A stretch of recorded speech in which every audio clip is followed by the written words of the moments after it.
అభివృద్ధి పనుల నాణ్యత విషయంలో రాజీ ఉండదని డిప్యూటీ సీఎం పవన్ కళ్యాణ్ స్పష్టం చేశారు. అనకాపల్లి జిల్లా పెదపెంకిలో చేపట్టిన అభివృద్ధి పనుల్లో నాణ్యత లేకపోవడంపై ఆగ్రహం వ్యక్తం చేశారు.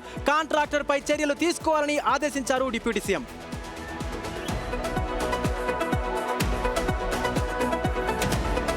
20 లక్షల మంది రాసిన నీట్ పేపర్ లీక్ అయితే కేంద్ర మంత్రి రాజీనామా చేశారని గుర్తు చేశారు బీజేపీ ఎంపీ అరవింద్. ప్రతి ఏడాది రేవంత్ రెడ్డి, కేటీఆర్ 20 లక్షల మంది విద్యార్థులు మోసం చేస్తున్నారని ఆరోపించారు.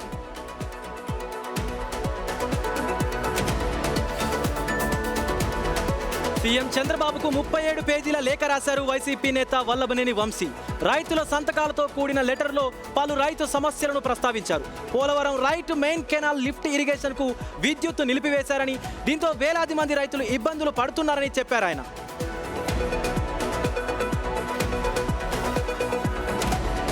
డిఎస్సీపై చర్చకు జగన్ అవసరం లేదని, లోకేష్ తనతో చర్చించాలని పేర్ని నాని సవాల్ చేశారు. మెగా డిఎస్సీ నియామకాల్లో అక్రమాలు జరిగాయని ఆరోపిస్తూ మచిలీపట్నంలో భారీ నిరసన ప్రదర్శన చేశారు పేర్ని.